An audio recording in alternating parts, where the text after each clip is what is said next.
নিজেকে বড় মনে করা এটা শয়তানের স্বভাব। কার স্বভাব? বিনয়ী হওয়া এটা নবীদের স্বভাব। আল্লাহ তাআলা ফেরেশতাদেরকে বলেছিলেন উসজুদু লি আদম, তোমরা আদমকে সিজদা দাও। ফাসাজাদাল মালাইকা কুল্লুহুম, সবাই সিজদা দিল ইল্লা ইবলিস, কে ছাড়া? ইবলিস ছাড়া। সে নিজেকে বড় মনে করেছিল, শয়তান। কিভাবে? সে লজিক খাটাইলো আল্লাহর সাথে। সে লজিক দিয়ে আল্লাহর বলে, আল্লাহ ক্বালা আনা খায়রুম মিনহু, আল্লাহ আমি কেন সিজদা দেব? আমি তো আদমের চেয়ে শ্রেষ্ঠ, আমি বড়। আল্লাহ বলতেছে তুমি বড়? কেমনে বড়?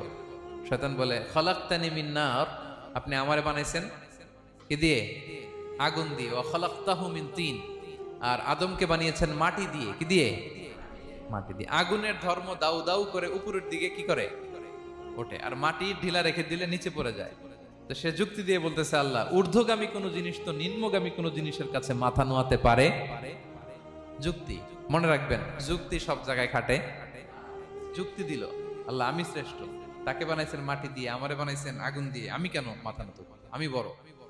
আমি বড় বলার সাথে সাথে দৃশ্যপট পাল্টাই গেল। আল্লাহ বলে বের হ, ফখরুজ, বের হ।